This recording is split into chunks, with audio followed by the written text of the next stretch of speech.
Oh Lord. Thanks for tapping in with 95 South TV, hosted by Ikon and KJ, bringing you the best news and media through the efforts of the community. We interview nonprofit organizations, business owners, school teachers, spiritual leaders, and anybody who has an impact in the community that has a remarkable backstory.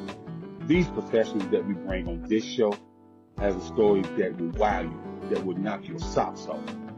And with that being said, we want you to tune in, keep it locked. We want you to like, share, follow, and subscribe. Be a dedicated listener. Come in, and if you require to do an interview, you can definitely reach out to us at 95southpodcast@gmail.com. Thank you for your ongoing support. Your support is needed, it's appreciated. What's going on? What's going on? It's your boy Ikon. And we're here on 95 South TV once again. First and foremost, want to thank God for this opportunity because without him will be no us to be able to have these great interviews and great discussions. You know what I'm saying? So I'm gonna introduce everybody from the top to the bottom and all that kind of good stuff. You know what I'm saying? I got my girl Miss Tech prepare herself, Mrs. Houston Texan out there. You know what I'm saying? Taaylor Thomas, Taylor T. How you doing, sister? I'm good, aka Queen T, the real Queen T. No doubt, Okay? no doubt, And you no better doubt. know it. Okay, Um, okay. Let them know. Let them know. You know yes. what I'm saying? And then next I got, you know what I'm saying, your baby mama favorite host, Mr. Barry White Jr. voice himself. You know what I'm saying? You know, he'll like he about to go play some golf with that hat on. You know what I'm saying? Jacob the Great. What's going on, fam? Hey man, glad to be in the land of the living, man. Another day to get it right, man. Just ready to get into this great interview and see what's really happening. No doubt, no doubt. Yeah, so go ahead and introduce this young man so we get this interview cracking. Man, South Carolina representative, singer, play the keys, Mr. Showmanship himself, Cam Nettles. What's up, man? What's going on, guys? How y'all doing How you How today? you doing? doing? Happy Sunday evening. Yes, sir. Yes, sir. So, man, let's get right into it, man. Okay. Did you find music or did music find you? Wow. Let's just dive right in. um, music found me. Um, it's real deep. So if I start getting emotional at any point during this, I'm sorry. You know, It's okay, brother. You got this. I know. I've always kind of been an outcast in life. You know, see, you have people that fit into different lanes. Like you have your athletes, you have your comedians, you have your band people. I was always like Mr. Just go with the flow. I didn't really, I was kept to myself, real shy. And I tried sports, didn't work. My dad was hard on me. He was like, if you would just practice and do this, you would get there. Um, it didn't work. So one day I was like, what if I just decided to teach myself how to play an instrument? And so I literally went on YouTube and was like, how to play the piano. My grandmother's old, probably like 100-year-old baby grand piano just sitting in her hallway. And I literally just would steal her computer and just watch YouTube tutorials. So I feel like I really feel like it's a God-given gift. That's what I like to tell people. I like to tell people that I'm blessed because it was something that I never really wanted. Like I never really saw myself doing something like this, but to be able to do it on a daily basis consistently is it's beautiful. Okay, okay. Well, I'm gonna tell you another thing. You are the first artist that um I've ever sat down with an interview on. I don't know about the other two hosts, but you're the first artist where I read in your bio that you was inspired by Elton John. That's a hell of an inspiration because he didn't sold records all around the world, millions of records, and hit every stage in America and overseas. So, where did that Elton John inspiration come in at? Ooh, I think when I first initially said that I was going to do this, because I feel like if you're going to go, if you want to be a superstar, if you're shooting for the sky, you got to start with the legends, right? You got to start with. So I grew up in a household that was all old school music. I grew up listening to Stevie Wonder. I grew up listening to Billy Preston. I grew up listening to Billy Joel, Elton John, all the greats that played this beautiful instrument. They, I feel like they almost paved the path for me to be like, you're next. So I know those are big shoes to step into, but I'm here. I'm ready. Okay, okay, and man, you know, playing playing instrument, and especially the piano, and learning from a grandbaby piano, that's a different vibe. You know, we call them, you know, old school church pianos, because Absolutely. that's where we seen them in the churches. So, learning off of old school piano, man, and getting this passion and getting this drive for it, man. Is the piano your baby, or would you say the pi- the piano is that emotional person that you never had? Both. Um, I tell everybody, I'm like, especially when you play something nice like this. I call this my baby. Everywhere I go, it's in a case. It's really well protected. It's like my child. But it's also whenever I'm happy, whenever I'm sad, whenever I'm going through something, anything that I'm feeling, I can turn to it because it's always there. Because no matter what key you play in, no matter what you do, it's like the emotion's gonna show. Hmm. But it's always I like to tell with everything that I've been through. I like to tell people that it was my first love, but it's always been there for me. It's got me through a lot. Okay, okay, okay. So playing the piano and learning how to count bars when you're writing songs. You know, cause I tell people all the time, if you sit down and talk with an engineer, and they'll tell you that you got to be a different type of engineer to engineer a singer. You know what I Right. mean? Versus a rap artist. You know what I mean? And so, what type of place do you write from when you're writing? Is it from an emotional place, a mental place, or is it, other people's stories that they've shared with you?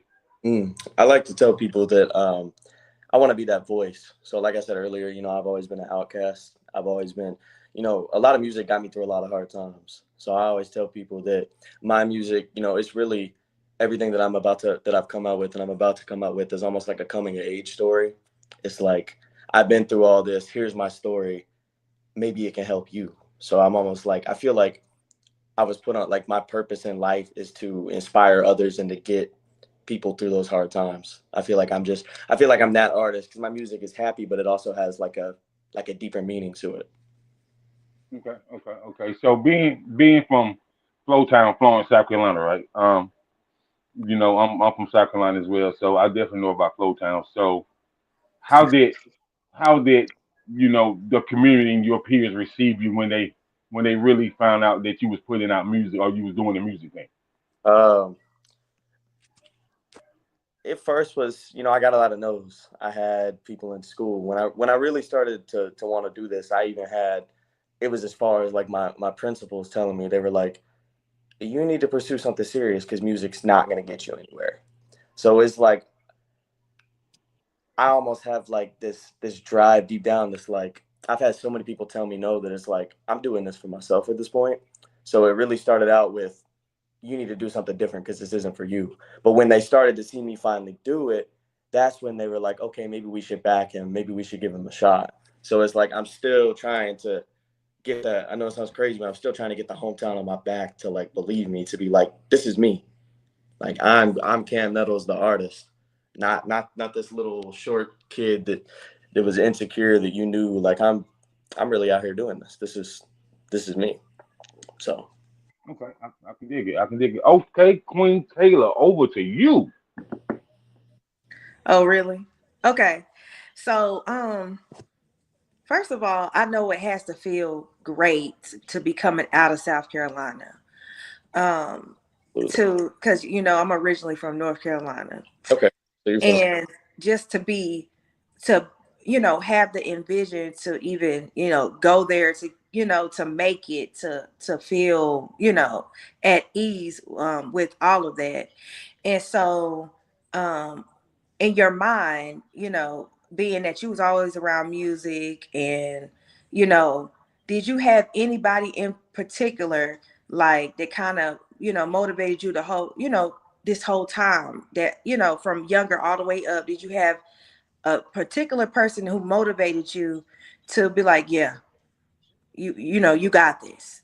I think it starts with me with family. My grandparents will tell you that I used I used to be in their living room. I used to dance to the Wiggles all the time when I was little. They said I always used to have rhythm. They bought me my first little play guitar. They bought me the first act instruments. So like I always tell people, I'm like, I feel like they knew before I even knew, because they were always trying to get me to, my grandmother was really, she had a lot of rhythm. She used to play piano. So it was like, I feel like, having a good foundation really starts with family. And I feel like, especially with my grandparents, I think that's where I get a lot of, the soul that I have, the old soul. So I feel like both sets of my grandparents really laid like the foundation to kind of get me to where I am now.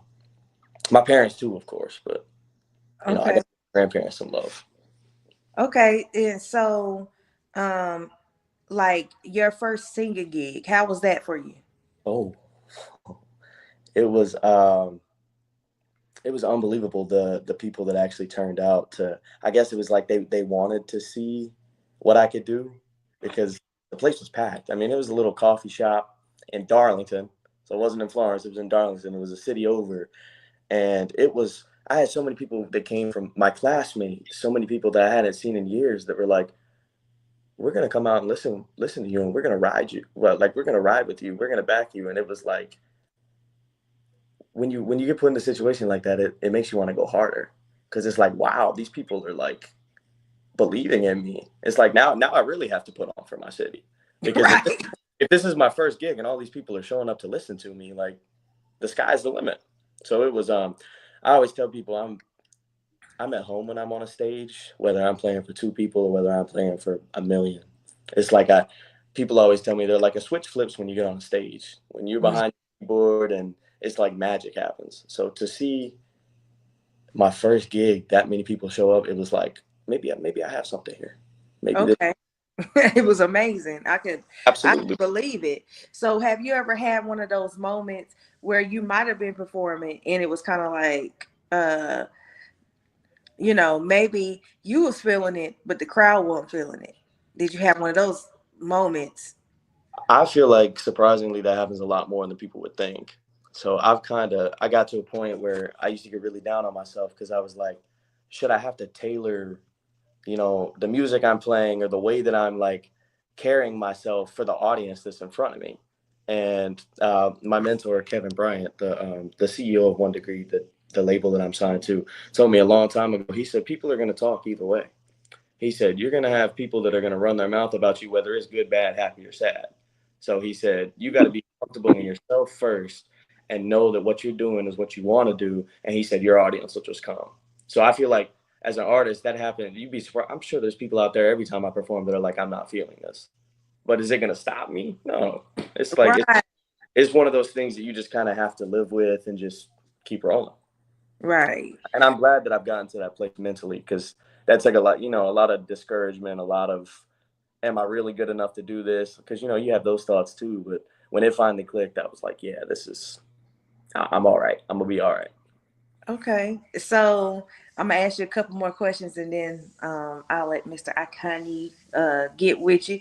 So have you collaborated with anybody locally in your town, in your city?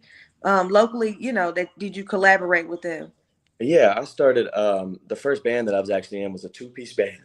It was me and a drummer that I was in high school with. He was 2 years below me, but I give a lot of credit to him, because he was the person that really like gravitated to me and was really like, we became best friends, because he was like, I want to play with you. It was the first person that ever looked at me and been like, I see something in you. Let's get together. So we we probably gigged with each other for a year and a half, going on 2 years before he finally went to college.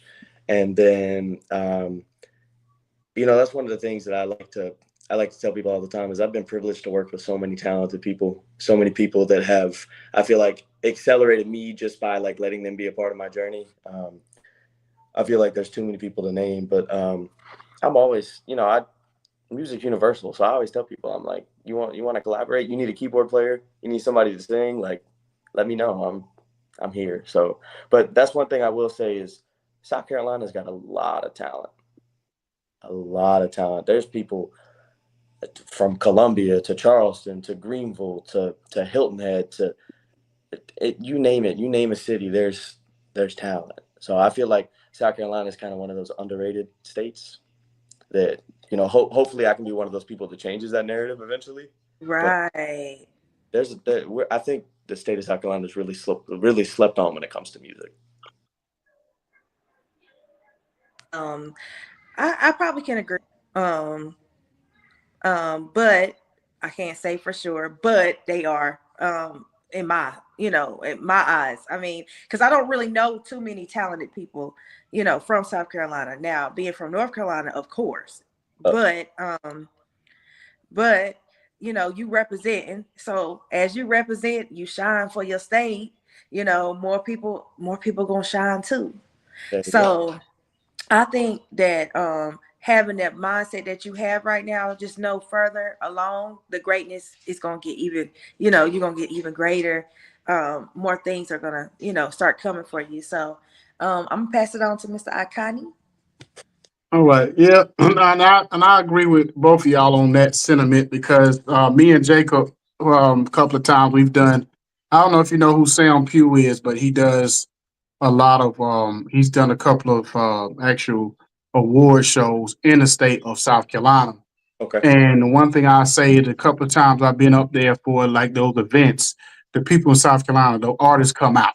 And I've been in me and Jacob been in this business since the '90s. I've never seen the support and the way artists come out. I remember just give you a quick thing. We did the first annual award show in South Carolina, and we did it at this like a restaurant. And me and Jacob was doing the media for it. And I remember it was supposed to start at like 6 o'clock and it was nobody there. Of course, you thinking, okay, black folks, so they're gonna be late. So whatever, PT time or whatever, PT time, and they ended up like I don't know where they came from, but everybody literally showed up at 6 o'clock on the dot. It was Wow. crazy. So we had to literally like interview like 20 or 30 artists in like an hour, like a 30-minute time frame for them to get in, get their interview, and get into the award part of the show whatever, where they was having awards. But it was crazy how just everybody it's almost like they was sitting around the corner Right. waiting to That come wait to in, come. Yep. and it just all showed up at the same time. I was like, I never seen nothing like this. And a couple other times I've seen them at events. They come early, they're all prepared, and they all give on a great performance. What I mean, or whatever. Regardless what the music sound like, all of them have like a lot of energy when they perform it. So I will agree with you on that. Now I'm gonna say this: I watched your video, No Games, Okay. and I seen the Elton John look in the video. So immediately when I cut it on, so I said, okay, they go to reference. And I said, when I heard the music, you reminded me between like a John B and a Justin Timberlake put together. You know what I'm saying? And I don't know if you ever got that before, but to me, I see my whole point is I seen the star in you. I seen it immediately. Wow. So to me, where do you see yourself going? Like how in your mind, in your dreams, your wildest dreams, where do you see yourself going in this music industry? Mm. I mean, I think I'd be selling myself short if you didn't say the obvious answer. You want to be one of the greats. So that's obviously the ultimate goal. But I think for me, the next step is just getting ready. I'm in artist development right now, obviously. And that's one thing I can say is I feel like artist development is really slept on too in today's game. Um, I feel like that's where artists really find themselves. Like for me, the past couple of years has been like really discovering who I am and getting comfortable in myself, which I think a lot of artists struggle with. Um, so artist development's gotten me to where I am now. So I want to continue to do that until I feel like I'm ready to where I can go on tour.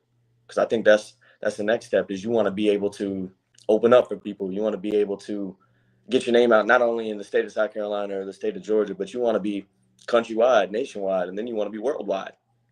So I think that's where I'm kind of at now, is doing whatever it takes to get myself 100% ready to take that next step. So the label that you with now, when the first, well, okay, when they first found you, what was the situation, and what were you thinking when they first came and approached So I attribute all this to my aunt. So my aunt has two kids, a younger kid and an older kid, and they were both signed to this talent agency. And she came to me one day and was like, I really think you have something. You should go audition for this talent agency. She said, all you got to do is show up, you take a keyboard, you perform. I cried for 3 straight weeks and bailed because I didn't think I was good enough to go. So on the next week, I finally went. And she was like, oh, you're just going to come in and you're just going to perform for me. So I performed. I get there and there's like 60 people there. And she's like, are you ready? And I was like, what? You said I was just performing for you. She said, no, you're going to set up your keyboard and you're going to perform for everybody. So I performed. I finished performing. She handed me the papers and was like, you're signed. That summer, they did a talent showcase where it's like they call in a bunch of different agents, bunch of different record executives, and that, I guess that's really like where you meet your connection. So I met this guy that was with the label at the time, and he was like, I really like you. He's like, we should figure out where this is going to go. So I followed up with him. I came to Atlanta. That was actually my first time coming to Atlanta, was to meet with this guy at the time. And that's where I met his business partner at the time was Kevin Bryant, who's the CEO of One Degree, the label I'm signed with now.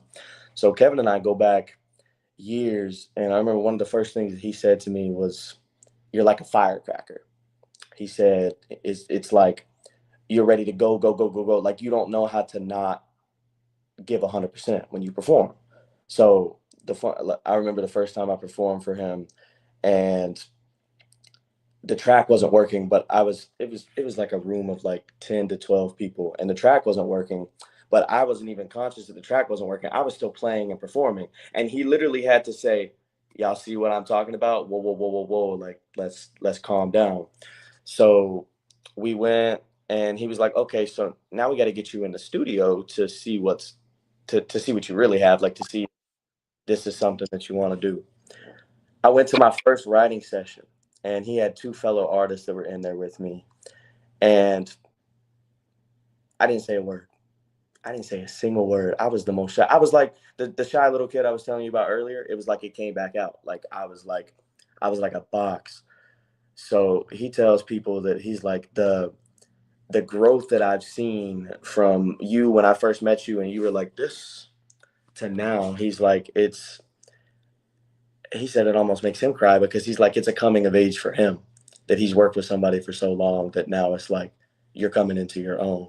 So to be able to see myself grow from not saying a word, not wanting to step up to a microphone and perform, to now being like, I'm ready for whatever comes my way, it's beautiful. It's I'm gonna say this, and I'm gonna give it back to Jacob after this. okay. And that's why artist development is so very important in the music industry.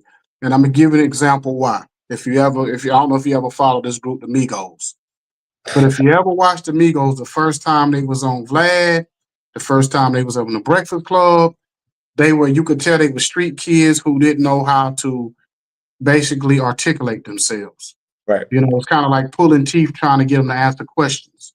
Then when you see them 4 or 5 years later, in the later interviews, and how when they would be on interviews, how the confidence in themselves, and how they would just speak with clarity, and just you've seen the major difference. And I feel like that comes from having artist development, that a lot of these artists will get signed to these labels. They throw them out there, then they end up being on these blogs or these interviews, and they say something stupid or talk about their former life, and they end up ruining their careers. Right. So that's why this is the reason why you're the perfect example of why we need artist development. Go ahead, Jacob. Wow. Oh, Is he If muted? you talking, we can't hear you. I think your volume off. Something. He muted. He was Okay, muted. okay. Sorry about that. Right. Shout out to my man Kevin Brown for 1 Degree Entertainment, and I Absolutely. actually know who he was last year, Cam. You know what I mean? Really? Um, yeah. So me and Kev had talked about you, and then he sent me some videos of a couple of female artists. So I gave him a call, and I said, man, I got a slot open, and he said, who you want? I said, man, who you got? He said, man, I think you should roll with Cam, being being on the conversations that he and I had. See, cause I know Kev from when he was out there heavy, when he was Right. touring with CC Peniston and CNC Music Factory, and Kev is a EDM house techno electronica type artist. You know what I mean? He was on those type of world tours overseas in Europe. You know what I mean? So Kev name hold a lot of weight. So Absolutely. and I said, Kev, this is your artist, right? He said, yeah. I said, let me guess, Kev, you got him in some heavy artist development. I said, yeah. He said, cause the truth of the matter, me and him always talk about country music, gospel music, pop music, and we talk about how they run their labels. And we talk about you never gonna hear a country artist said they're broke.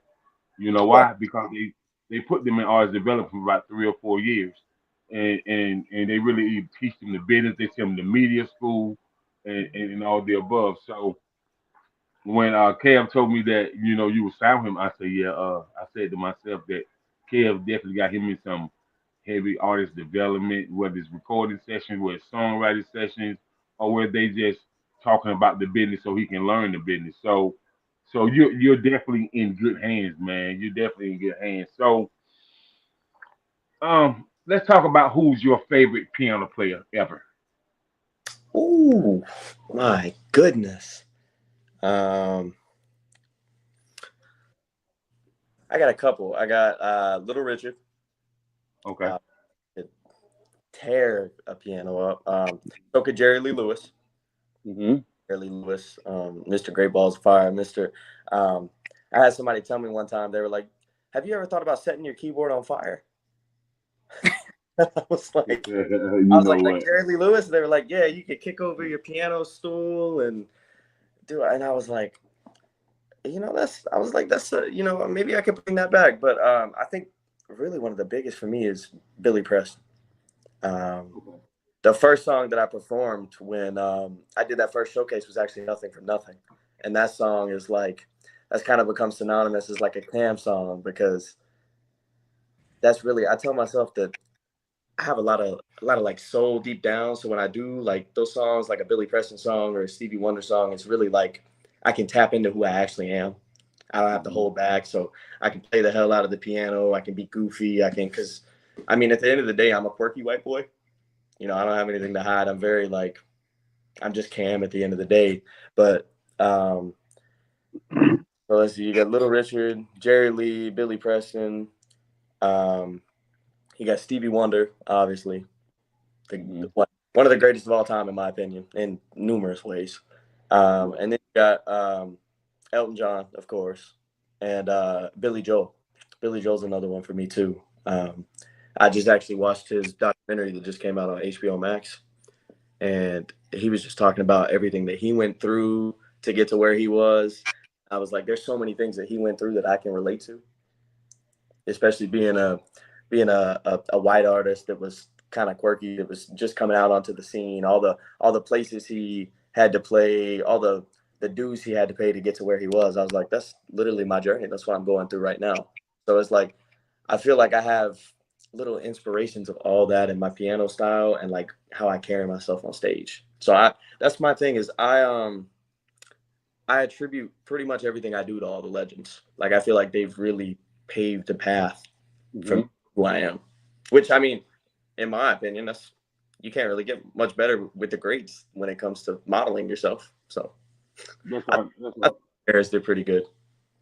Okay. Yeah, and why I ask you that, man? Because I tell people all the time, there's that's really somebody that piqued your interest when you're really on this music journey. Like, I asked, I would ask the guitar players who their favorite, and I would say, of course, BB King, Jimi Mhm. Hendrix, John Mayer, and I would say the lead guitar player for a rock group, U2. You know what I mean? Yep. I can't call his name, but yeah, it's always gonna be something great. So as far as you, what is the most inspirational or emotional song that you ever written where you just had to stop writing because you couldn't get through it or you couldn't get through recording it because you was just drenched in tears? I have a song that's come. So before I get to this question, I actually have an EP that's coming out soon. So I have a project that's coming out hopefully in the next. We're in the mixing and mastering stage, so it's coming too. But the title track is called "On My Way," and it is seriously the bare bones story about how I've been through everything I've been through to get to where I am today. And the first time that I ever actually got to perform it, I made Kevin cry, and it was like it. It's seriously, it's like me. It's probably me being the most emotionally vulnerable I've ever been in my life. But it's a story that I feel like when I was saying that I want to be that storyteller, I want to be that voice for people. That's a story that needs to get out there because it's another one of those. If I can do it, you can do it too. And probably I probably can't even count on two hands the amount of times that I broke down, whether it was in the writing process, trying to get the right words out, in the recording process, and even in the piano playing because it's so like melodic. It's really like it's there's emotion all over it. Like it's really it's a but I will say that those are those moments you just can't make up. Like when you do something like that and it makes you cry or it makes you feel a certain type of way, it's like I tell people, I'm like, unless you've been in that situation, you just don't know. Like it's that powerful. I can dig it. I can dig it. And so with that being said, with you being so strong at the piano, do you produce for other people as well? That's actually something I really want to start getting into. I pride myself so much on my piano playing, especially being somebody that's self-taught, to be able to be, I guess, as well versed as I am. It's like I feel like I'm almost doing myself an injustice not getting into that yet. But I also want to make sure that I have my bearings under me as like who I am in my journey as an artist before I kind of venture out into that lane. But that's definitely something that if you start seeing Cam Nettles produce some songs, you know that you heard it here first that was something that I wanted to do. So hopefully in the future that'll be a lane that I get to explore. Right, right, right. I'm asking you the same questions that I'm going to ask John Legend when we interview him, and I know we're going to interview him one day. So a lot of people listen to John Legend singing, but I listen to his standpoint on how he played the keys and the octaves and the melodies he's gonna come up with when he playing the keys for to give us a testament of his soul with his vocal ability. And Absolutely. so, but I tell people all the time, man, as of right now, for a young piano player, John Legend is top tier for Absolutely. sure, for sure, for sure. Absolutely. So, John Legend is good. John Batiste is really good too. I've gotten into a lot of his the New Orleans jazz, real yeah, yeah, just the yeah. way he carries himself on a stage is that's the type of energy that I see myself bringing when I get onto those bigger stages. Like I did the Juneteenth festival a couple months back in Piedmont Park, Okay. and just being on the and I actually got to so One Degree had we had a portion of the show. We actually got to shut down the festival, and Kevin designated me to be the headlining artist, which was like, wow, like what an opportunity. And when I got on stage and you have the lights flashing and you look out and you see the people and you see the skyline and everything, it doesn't really get much better than that. Like it was like, man, it was like just pure energy, but it's just like moments like that that I can't wait to just I can't imagine what it's going to be like to perform in front of the crowds that these guys get to perform in front of every night. Like, Right. and they're so consistent too. You go see their show in 10 different cities, it's the same show. It's just like, it's beautiful. But no, that's funny you say John Legend, because All of Me was actually the first song that I learned how to play. Oh, okay, okay, okay, That was okay. because it was it had either just come out or it was right around that time, and my grandmother was like, "I heard the song on the radio. I really want you to learn it." And so that's when I went to the YouTube tutorial, and that was that. I think it was that, and it was Someone Like You by Adele. Those were the first two songs that I actually learned how to play. So the Not fact bad at all. John Legend, Yeah, not bad at all to learn those two. I'll say this right here, man. There's there's a there's a there's a lot of emotion when it comes to playing them keys, and I tell artists, and see, these are things about a newer artist, and I can say that you're a different artist because I always give when artists ask me questions and stuff like that, and want me to help with their music, I always give them um, people to study. You know right? what I mean? Like if you're a female singer, I'm gonna tell you to study, Patty. I'm gonna tell you to study Aretha. I'm gonna tell you to study Tina Marie. You know, I'm gonna tell you to study those people. And as far as a male, I'm gonna tell you to study my favorite singer of all time, man, is Donny Hathaway, There you hands go. down, hands down. So just just learning from other people is going to get you great. And with that being said, man, I'm gonna just hand this thing over to Queen T. You know what I mean? Keep passing it along. I'm That's just right. I'm just enjoying the comments. I'm I know enjoying the comments right now. they're trying to brand Damn Cam as my tagline. I'm not a rapper, but they're like, "Damn Cam." That's make that the thing. Yeah. I I was just sitting here thinking about like all the singers, that I enjoyed, that was older.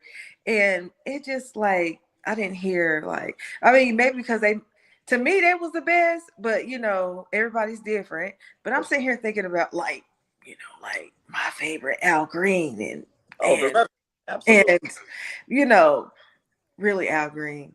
Yeah, Al Green. And just thinking about how the different ways of music and today, the difference between today, and back then. And then in my head when you was talking, I was like, I wonder why you just didn't want to be a piano teacher. I'm just sitting here thinking about all of that stuff because I always want to learn how to play piano. Right. And so I'm like, I wonder why you didn't think about being a piano teacher. But that's so funny that you asked that, because the amount of people that have asked me, they're like, "And could you teach me how to play?" And I was like, "I can teach you how to do what I did." I said, because somebody asked me one time, they said, "Have you ever thought about, taking just a basic music theory class?" Because, me being self-taught, I can't read music. I can't read sheet music. So I feel like in order for me to do that, I mean, unless I were to invent my own lane, my own style of teaching, like with the improvisation and the runs and everything that I do, it would really take me like going to school and learn. And I've actually thought, um, somebody mentioned to me, they were like, if you could combine what you have with a little music theory, and then you could build on that music theory, they were like, do you realize how much of a powerhouse you could be? That's true. Mhm. Because you could tie in the elements of you being able to perform on a stage and have all the soul and everything that you have, but you could also take it back to the classical roots. You could also, pull in elements that you would have never even thought of before. So that's something that I've really, especially as of late, I've really genuinely thought about doing. Like, damn, if all these people are telling me that it can make me greater. Yeah. You know, I don't think Icon and Jacob knew this, but when I graduated, I just wanted to share this really quick. When I graduated from high school, right? First I wanted to be a journalist, and then I wanted to be a music instructor. I didn't tell y'all that. I wanted to be a music instructor. It was because I had been in a marching band from a kid all the way up to, to high school, so on and so forth. But we had a particular instructor who made us read everybody's music. Like, he made us read everybody's music, but because he wrote all the music, because a lot in the marching band are remixes of songs, or they Absolutely. combine together. And so he's like, you're gonna have to learn, how to write music. And so, you playing that in particular, piano, I was just sitting here thinking, like, dang, that would have been something great. I would have, I'm still talking about me, Right. this would have been something great. And I would have wanted to really learn, growing up, because to be musically inclined, to love music, um, and to be able to do it, that's It's therapy. right. It's therapy in itself, and people don't realize that it's like like a spiritual moment. Like you can just it's music's universal, so it's powerful. But Right. And you can always have a job. If exactly. you Yeah. musician, you can always have a job for sure. Right. Right. That's right. That's Speaking true. of important things, yes, sir.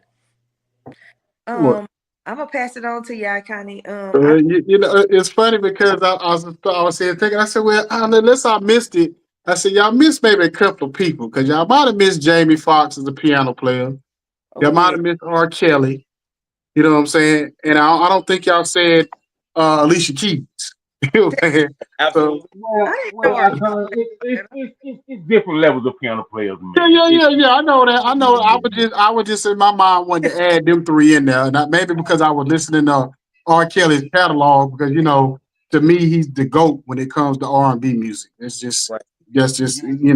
my thing. Like the way he can make a song out of anything. I ain't never seen nobody make a song out of kitchen food. I mean, cooking food or kitchen appliances. It's a love song. It's not about the plate. It's a love song. Right. Yeah, You know yeah. what I'm saying, or whatever. So he can make a song about anything. I ain't never seen nothing like it.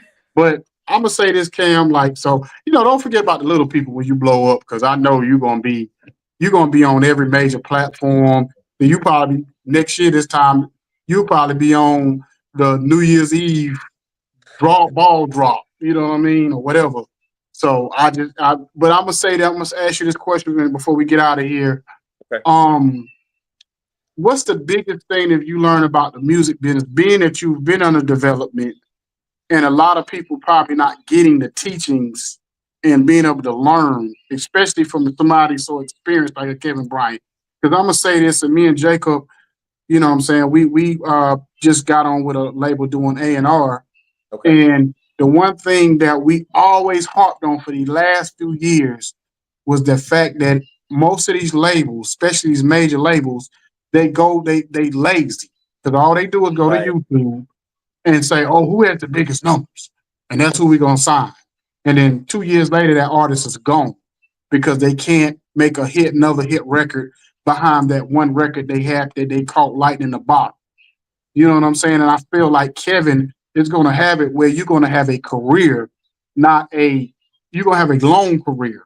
You're Right. like a 20. You're going to have a Tom Brady career, not a Greg Oden career. You're going to have a long, prosperous career where you're going to Oh, be around 30 years, 40 years from now because of development. So, what's the one thing that you've learned, or a couple of things you've learned under this whole tutelage? I feel like the main thing that Kevin preaches is we're not doing this just for overnight success. We're not doing this just for overnight fame. We're actually, it's funny you say longevity because we're doing it for longevity. He's got everything structured out to where the way first of all, let me stress how important it is to have a team. It's very important to, I, I wouldn't understand the half of all these things if I was doing this as an independent artist, because you know how easy it is just to record something and upload a song.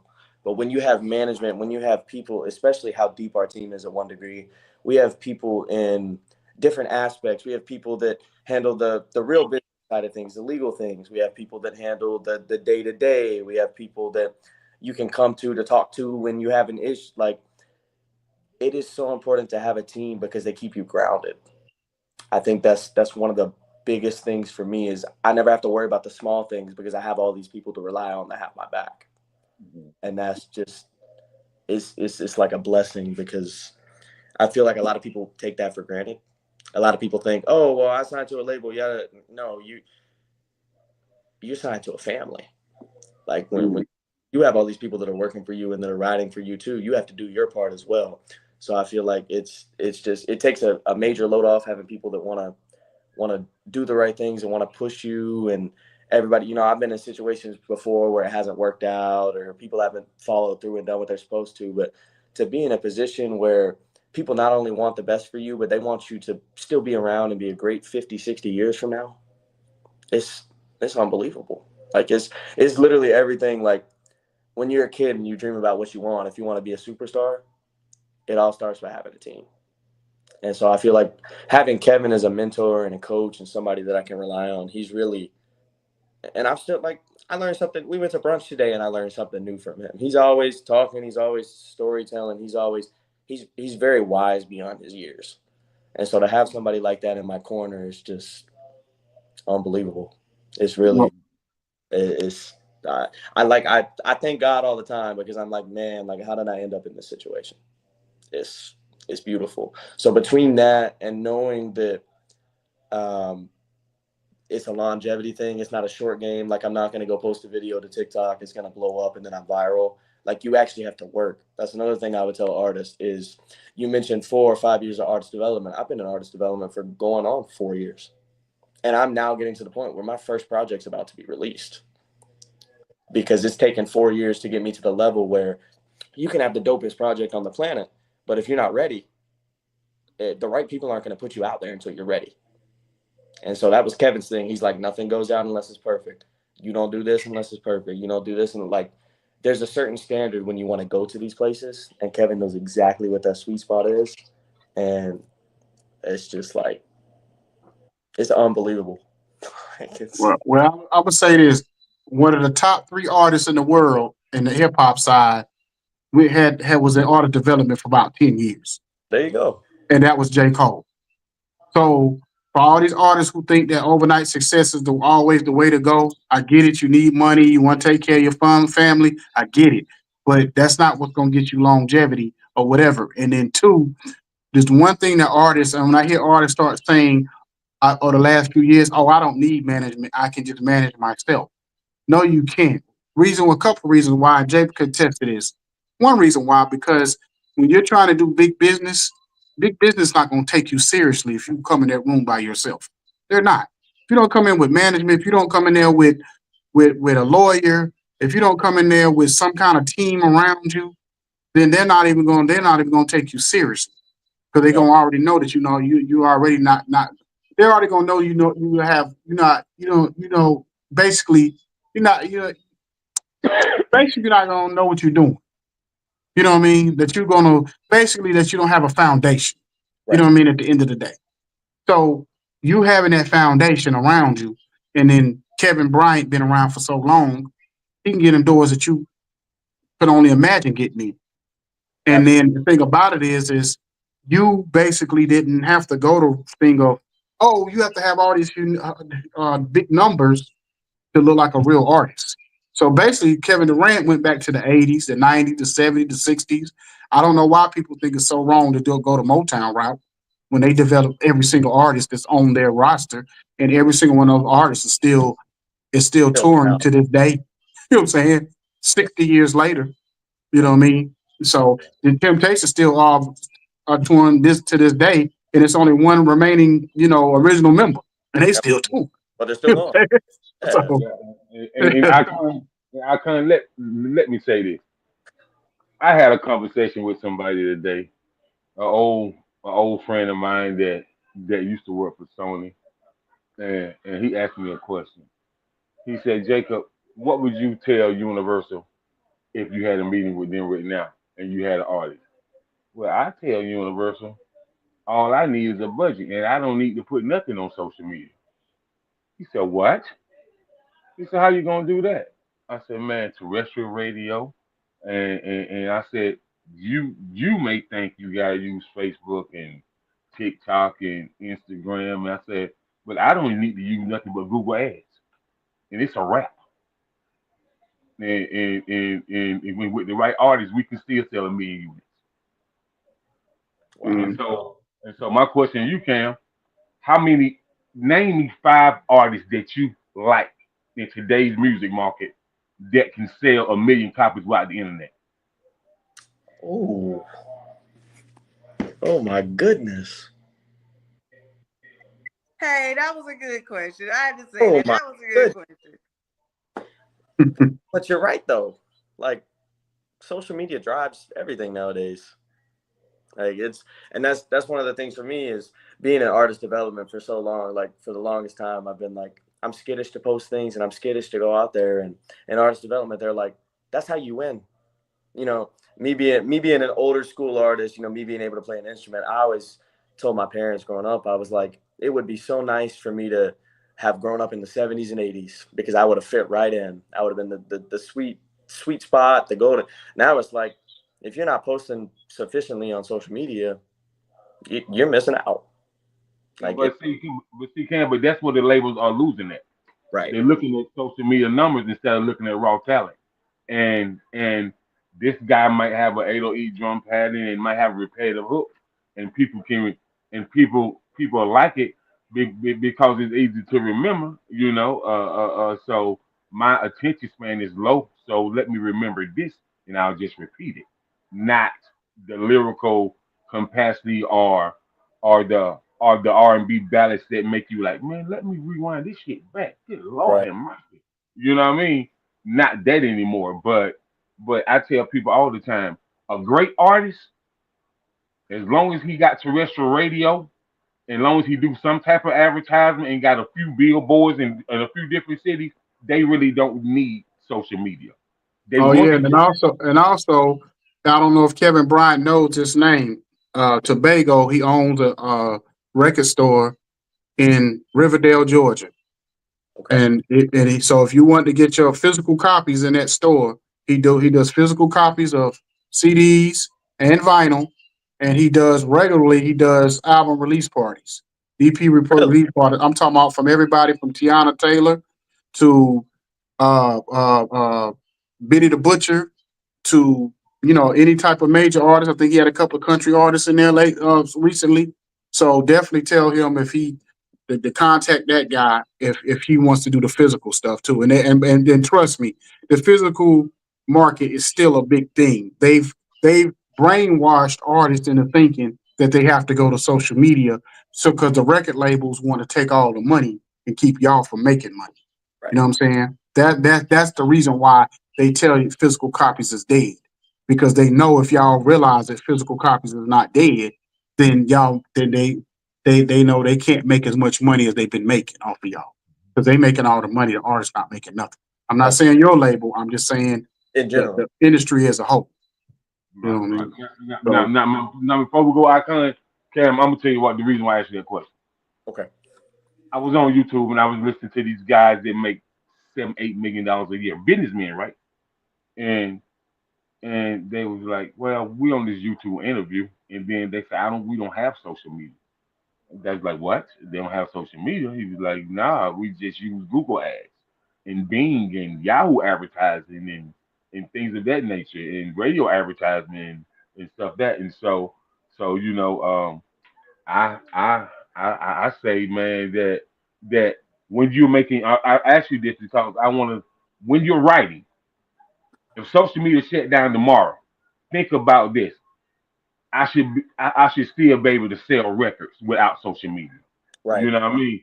But off your writing ability, you can still reach people as long as there's terrestrial radio out there, and as long as you and your boss man at the label got you a sync licensing agent, and as long as you can get on TV and film, you still gonna move units. You know what I absolutely. mean? So that's the reason why I asked you that. You know what I mean? I Okay. wasn't trying to trip you up, but No, just wanted you to think about it for a second. You know what I yeah, mean? because people like people forget that because social media is taking over everything. People forget that that's still out there. There's people that Right. listen to vinyls and vinyls only. There's people. hmm yep, I yep. won't have a record player. I love putting it on vinyl. It's like, but now that this generation has been like everything, you can get everything on your phone or your laptop.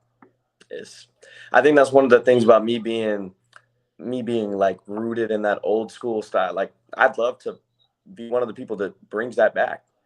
That kind of is a driving force to make people know that that's still out there. So you being that plug and telling me that there's people out there that still do those, you know, you can still get your actual records and still have that market and, you know, still get played on radio. Like that's huge. And There's that's nobody. just one. It's hundreds of record stores around the country. I'm just giving you one Right. in that market, in that Georgia market. It used to be them and Camp, but Camp shut down during the pandemic. You know what I mean? I guess they couldn't hold it together during that time. But that particular one I'm talking about been around for I know at least probably 20 something years. And they still going strong. You know, I just talked to the guy like 3 days ago about, a situation a project we working on. So he's definitely still going strong, and y'all definitely to tap into that when y'all ready to move these units. You know what I'm saying? But Absolutely. anyway, You, brother, I appreciate you coming on. Just let everybody know where they can find you, what music you got out right now, and the whole nine. Okay. You guys can find me on everything at Cam Nettles. That's CamNettles. My new single, No Games. My first bit of music I've ever put out. It's called No Game. It's a coming of age story. It just dropped on all major platforms. The videos on YouTube, and I have an EP that's coming out soon. So stay tuned. All right. All right. I appreciate you coming on. Appreciate you, Kevin. Yeah. No problem on that information, but I appreciate you sending your artists over. And hopefully, we can continue to, support and whatever y'all need from us on this side, we always here. So, God bless you, young man. And yeah, like I said, when you at the Grammys or something, don't forget about us little people. Right. Absolutely. But Absolutely. anyway, Because I'm but like, nah. because I'm a show Uh, act. Ooh, I'm just playing. And she walk up to you, Cam, you know me, Cam. You know, Queen. No, anyway, make it was sure, good to man. have you. It was good to have you on, brother. You have a blessed and wonderful week. Y'all too. I All appreciate right. y'all. Uh, Bye. Brown skin girl, and she knew I was out to go and clear my mind.